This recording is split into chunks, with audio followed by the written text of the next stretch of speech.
Welcome to the Bluestone Villa. My name is Louisa and today's video is going to be a house tour. I'm going to be taking you on a tour of the outside of our Victorian townhouse and sharing the before and after of our external renovation, because this year, guys, the outside of our house has had a major glow up. We have redone the render on one of the elevations, we have reinstated Victorian features, we have got new doors, new hardware, new lights. We've painted the house in a much bolder colour and we've got a pretty statement front door going on. So I can't wait to take you outside and share the full effect of this renovation process.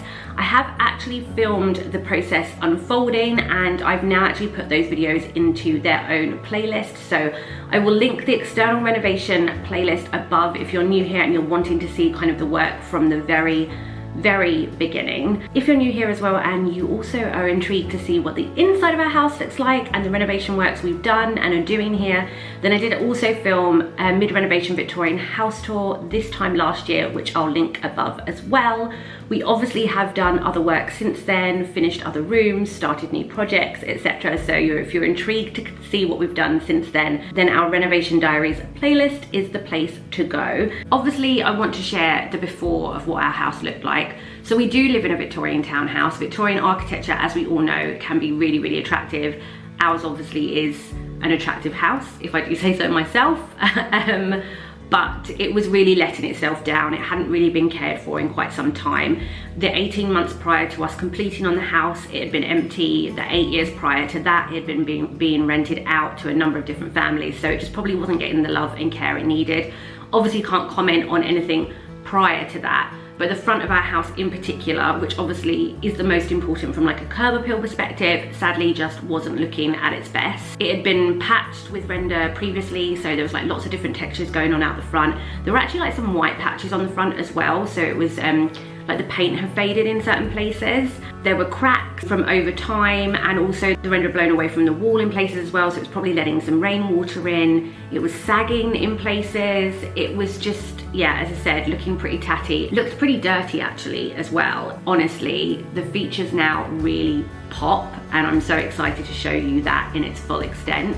So that's enough of us chatting in here. I'm gonna take you outside now and take you on a tour around the house. I'll chat through kind of what paints we use, what paint colors, where we got anything from. As I said, we've got new kind of hardware, we got new beautiful brass air grates. I'll link anything that we've purchased that you can still purchase today below, and I'll talk through everything. And yeah, just give you a bit more of kind of an insight into kind of what it looks like now. I'll get close up with some of the detail that we've done, but I'll also take quite long shots as well so you can see the house in its entirety. And I'm just, yeah, really excited to get going and get outside. I'm starting this tour at the back of the house, which is a lot more simple when it comes to the look and Victorian detail in comparison to how the front of our house appears. Apologies for the state of our patio, any strewn paint tins and bright yellow hippo bags pressed against windows. What can I say? This is renovation realities for you. At the very back here, we have our outhouse and our kitchen that come off the back in the form of a small extension. The outhouse is a later addition, we believe. This, along with the rest of the house, has been painted Farrow and Ball Dix Blue external masonry. The white used for the woodwork and other detail is a regular Johnston's exterior white paint. We actually originally tried to get the Dix Blue colour matched in Johnston's also, but sadly it was just coming up too dark when mixed into the external masonry paint.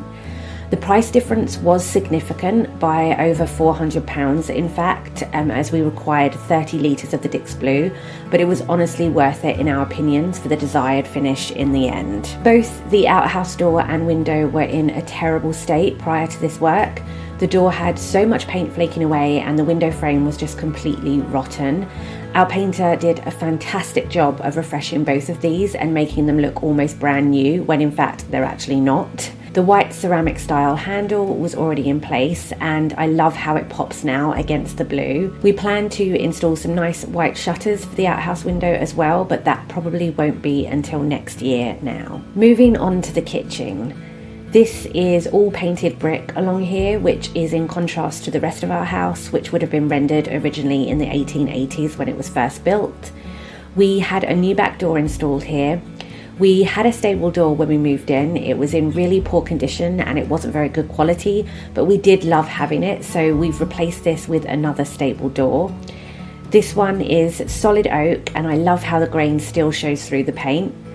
Our previous door had 9 windows in the top that were much smaller, so this time we opted for the 4, which lets so much more of the garden into the kitchen. Both this and the outhouse door is painted in Dick's Blue exterior eggshell, as we didn't want too many colours going on in the back section of the house here. The reveals around the door are painted in white, which helps to make the door pop without having a different colour, and is a theme you'll come to see as we move around. Our light is a fisherman brass style light, and we purchased this from Nkuku. Sorry if I'm saying that wrong, I'm never quite sure how to say that. I think it was about £150, and if it's still available, I'll link it in the description box down below.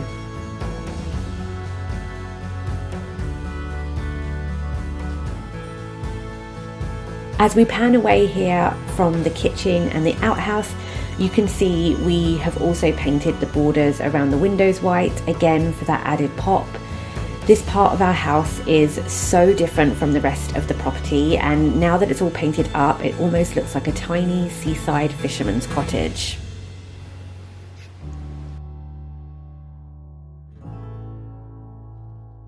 Now we move on to the main bulk of the house. This is the side of our house, and it's also where our front door is positioned too. Hello James. We have some planters around the house that we plan to seasonally update, and I really love the pinks in these currently against the Dick's Blue. I hope you'll agree. We didn't have the back or the side re-rendered. There was a lot of prep work undertaken by our painter, but ultimately it does still look a little rough and patchy in comparison to the perfect condition of our front now. However, it didn't desperately require skimming, and as we plan to do an extension off the side eventually, we thought we would save re-rendering for this section of the house at that point instead. Any pipes or wires have all been painted in Dick's Blue also, so that it gives a seamless effect across the house. We've also kept our historic little engraving on the side down here. Kelly 1685, that's 1985, and it was written by Jack, a man that owned this house from the late 50s until the late 80s when he passed. Kelly is his granddaughter. Now you finally get to see our statement front door in all its glory. Truth be told, I actually really dislike the actual door, but again, because we plan to knock through the front door eventually, it seemed really wasteful to buy a new one, especially as the purchase and the fitting of the back door cost us close to £1,000. It has, however, had a major glow up. We have had this painted in Farrow & Ball's Lake Red, which actually comes across as a hot pink, and I think it looks fantastic against the Dick's Blue.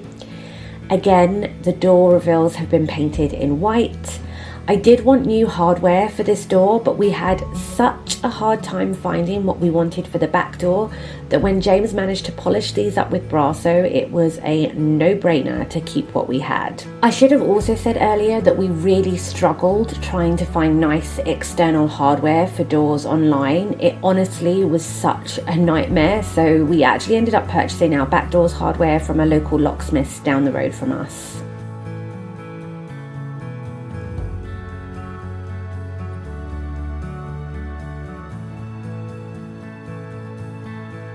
There has been one major disappointment with this door, sadly. After just a month in from the job being complete, I started to notice that patches of the door seemed to fade to a kind of a marshmallow pink, and it has got worse.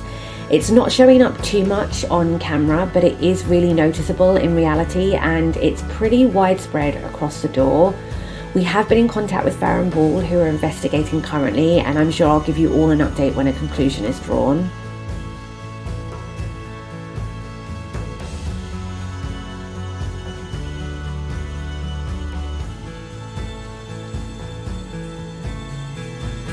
We'd like to have a rustic antique pot either side of the front door with an olive tree in each. That for me would really finish off this particular area, but we've not found the perfect ones just yet.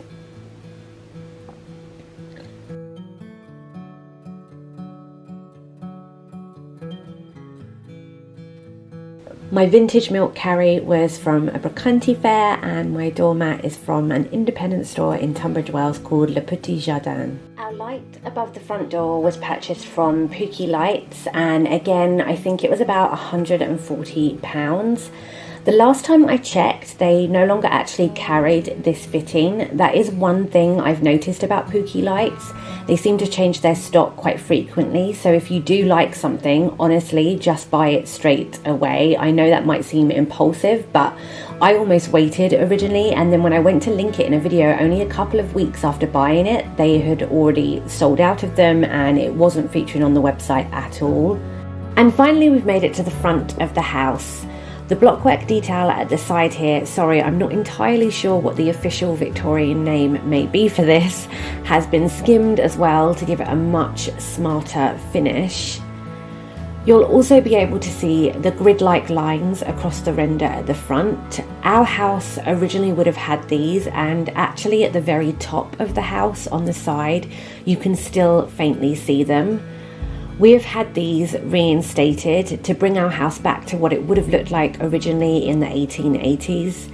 Eventually, when we do our additional building work, we'll also reinstate them across the rest of the house as well. All of the reveals around the windows have been painted in white in contrast to the rest of the house. Some of the houses in another street in our town had done this, and it really elevated the look for us, and we were really inspired by them. Once again, it just kind of gives that pop to all of the detail. The ornate detail you can see above the bottom bay window was covered in so many layers of paint that the detail had just completely gone.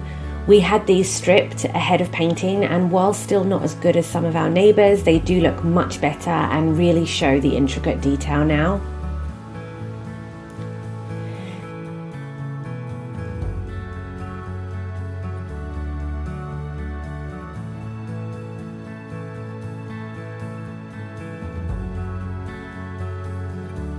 This shot of the brass air grates isn't great, I'm afraid, and I'm not doing them justice at all. We bought these online from Broughton's, and I'll link them below. They truly are beautiful, and I'd definitely recommend going to see them online instead so that you can see the full effect.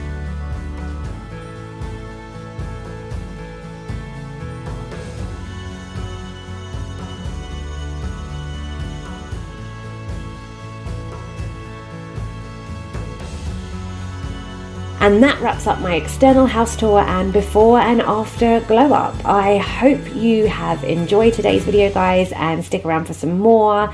I look forward to seeing you guys next time.